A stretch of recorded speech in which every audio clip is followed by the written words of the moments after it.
Bonjour à tous et bienvenue dans cette vidéo. Aujourd'hui j'avais envie de faire quelque chose d'un petit peu différent et de revenir surtout sur ce confinement. Ce que je voulais faire c'était revenir sur ce que le confinement m'a appris, les leçons que j'en ai tirées, voir un petit peu le positif de tout ça. Et justement discuter un petit peu avec vous, avoir un peu votre avis et surtout parler de ce que l'on peut mettre en place dans notre vie après ce déconfinement. Alors je vais revenir juste très rapidement sur comment j'ai vécu ce confinement. Personnellement, moi je l'ai plutôt bien vécu. Je sais que contrairement à certaines personnes il y a certaines personnes qui l'ont vraiment très mal vécu. Alors forcément pour moi, je savais déjà un peu de base que ça n'allait pas être très compliqué pour moi parce que j'ai déjà l'habitude de travailler de la maison depuis quelques années maintenant. Donc vraiment au niveau de mon quotidien ça ne changeait pas grand chose puisque étant photographe je travaille essentiellement les week-ends et la semaine je suis sur mon ordinateur pour les retouches photos etc. Donc forcément ça n'a pas changé grand chose au niveau de mes semaines. Alors déjà donc de base voilà la semaine je travaille, je ne sors pas non plus tous les jours pour faire une balade ou quoi que ce soit. Généralement quand je sors, oui parfois c'est pour aller boire un café, voir des copines la semaine, en journée. Mais c'est vrai que ça n'arrive pas tous les jours ni toutes les semaines puisque j'ai des amis qui habitent pas tout près de chez moi donc déjà de base je les vois pas tous les jours ni toutes les semaines. Donc voilà, pour moi ça n'a pas changé grand chose. Forcément, ça m'a manqué de voir les gens, ça me manque toujours puisque je ne les ai toujours pas vus. Mais avec les appels vidéo, etc., franchement, moi je l'ai très bien vécu. Clairement, c'est pas la même chose que de serrer les gens dans vos bras, etc. Mais je dois dire que pour moi ça n'a pas posé tant que ça de problème. Donc n'hésitez pas vous à me dire dans les commentaires comment vous avez vécu ce confinement. Est-ce que vous vous êtes ennuyé ou pas? Moi j'avoue j'ai toujours 3 tonnes de choses à faire, j'ai toujours envie de faire plein de trucs. Donc franchement moi je me suis pas spécialement ennuyée. Alors on va passer maintenant aux leçons que j'ai pu tirer de ce confinement. Qu'est-ce que ça m'a appris, qu'est-ce que ça m'a apporté ce confinement, parce qu'on peut le voir vraiment d'un côté négatif, mais comme je vous ai dit, moi j'essaie toujours de tirer le positif des choses.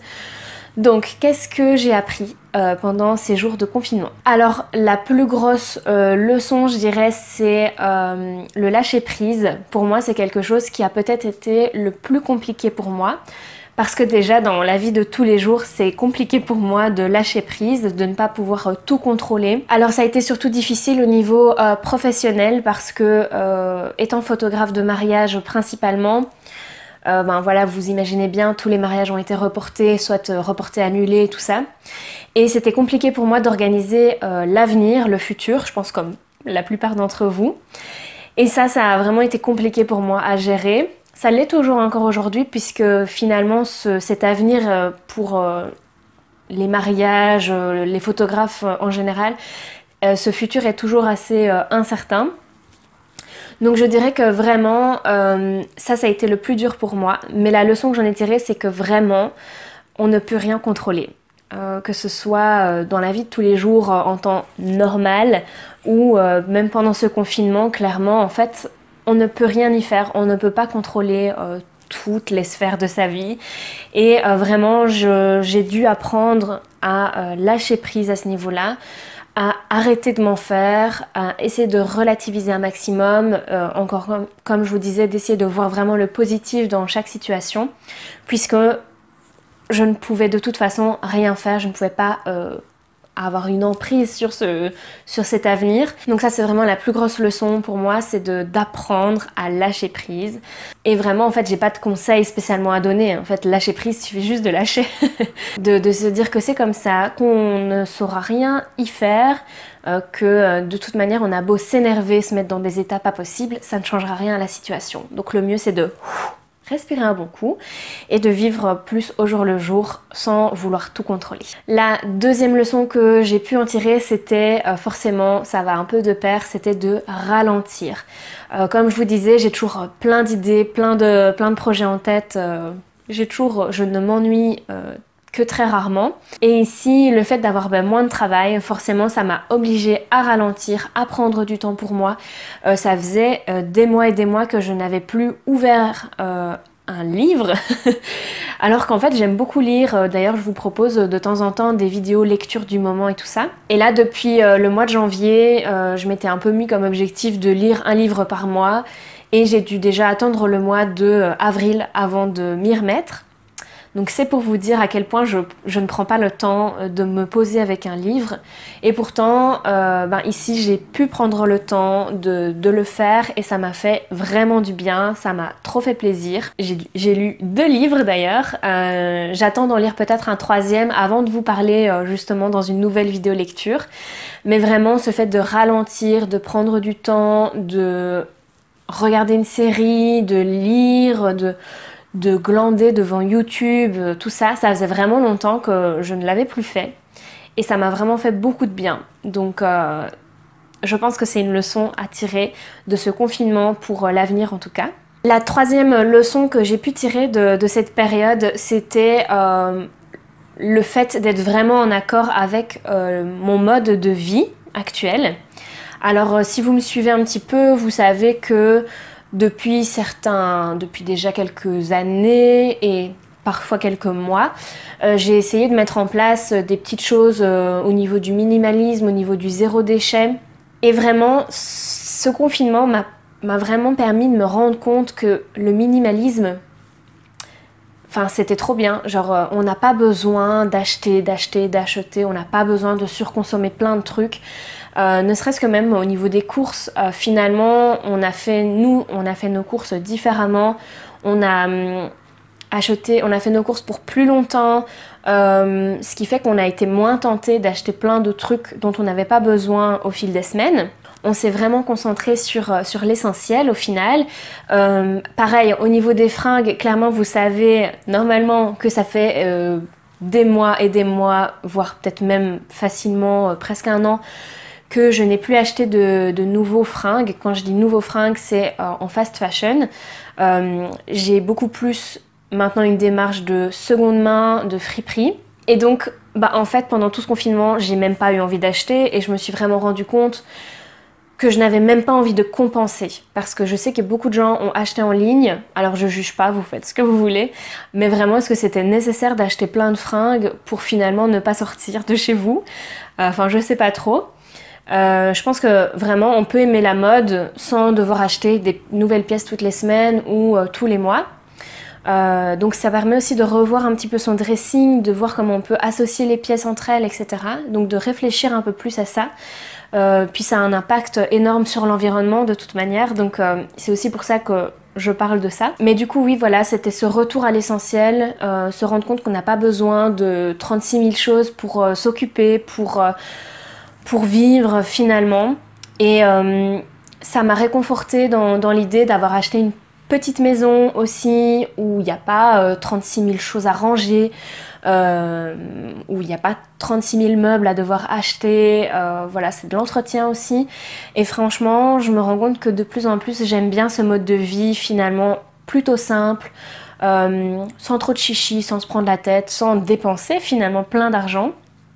Puisque ça aussi c'est un point hyper positif de cette période, c'est que on a fait des économies de dingue, que ce soit pour l'essence, que ce soit pour toutes les sorties restaurants, tous les cafés, tout ce qu'on n'a pas fait finalement pendant ces 2 mois, on a fait des grosses économies là-dessus et donc c'est aussi positif finalement. Je vous parlais du coup du mode de vie, mais c'est vrai qu'au final on se rend compte qu'au niveau de la pollution c'était quand même énorme, il y a plein de choses positives qui sont revenues.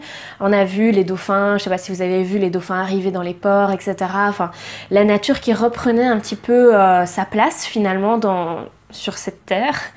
Et moi j'ai trouvé ça super beau et en même temps je me suis dit mais c'est tellement fou, on s'arrête pendant 2-3 mois et tout revient un peu plus beau, plus normal, les animaux et tout ça sont mieux. Et vraiment je me suis dit voilà, qu'est-ce qu'on peut mettre en place pour continuer ça une fois que le confinement sera terminé. D'ailleurs c'est ça aussi que j'avais envie de vous parler pour terminer cette vidéo, c'est le post-confinement. J'ai vu aujourd'hui des images qui m'ont pas vraiment plu, j'ai envie de dire, ça m'a plutôt révoltée sur le fait que tout le monde s'est déjà jeté dans les magasins, chez Primark, chez Ikea. Personnellement, moi j'ai besoin d'acheter des fournitures pour mon bureau chez Ikea. Mais jamais ça m'est venu à l'idée de me dire ok, le 11 mai, première heure, je suis chez Ikea. Tout le monde s'est rué dans les magasins comme si vraiment vous n'aviez plus aucun meuble chez vous. Voilà, j'ai un peu du mal à comprendre ça, à comprendre pourquoi l'humain il a toujours besoin de consommer, besoin d'acheter. Et aussi pourquoi dès le premier jour, enfin voilà, je veux dire, laissons le temps se faire aussi. Je sais qu'on doit retrouver une certaine normalité, qu'on va pas rester enfermé chez soi toute sa vie et que c'est important de petit à petit de ressortir et de recommencer à faire des choses qu'on faisait avant. Mais est-ce vraiment nécessaire de le faire le premier jour du déconfinement? Enfin voilà, je sais pas trop. Mais bon, je vais arrêter là parce que sinon je vais être un peu trop critique, je pense, et j'ai pas envie non plus de faire des leçons de morale. Chacun fait ce qu'il a envie, évidemment, et chacun a sa responsabilité aussi, donc il faut en être conscient. Ce que je voulais dire avec ça, c'est que tout au fil de cette période, on a vu qu'au niveau de l'environnement, on a eu de l'amélioration au niveau de la pollution, etc. On a vu aussi tout cet élan d'entraide, de bienveillance, de solidarité, et ça c'était vraiment bien. Et j'ai justement envie de passer ce message, de me dire, en fait, je trouvais ça trop bien, cette entraide, cette bienveillance envers le personnel soignant, envers les éboueurs, les caissières, etc. Caissières, caissiers, etc. Enfin, le personnel dans les magasins en général. Les pharmaciens, enfin voilà, tous les gens qu'on a pu remercier, les Français qui ont beaucoup applaudi, etc. J'ai trouvé ça super positif et en même temps triste, dans le sens où je me suis dit, pourquoi on le fait jamais d'habitude?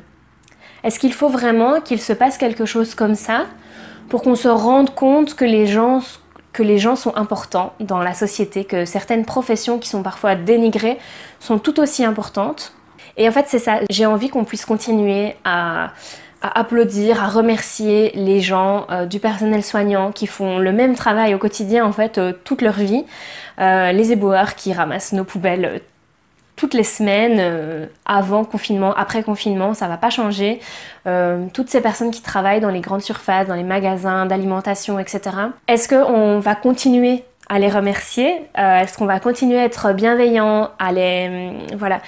J'ai envie en tout cas qu'on puisse continuer à le faire. On dit tout le temps qu'il y aura un avant, qu'il y avait un avant et qu'il y aura un après. Et j'aimerais que cette bienveillance et cette entraide restent, en tout cas. Pas qu'il y ait une différence en fait pendant et après.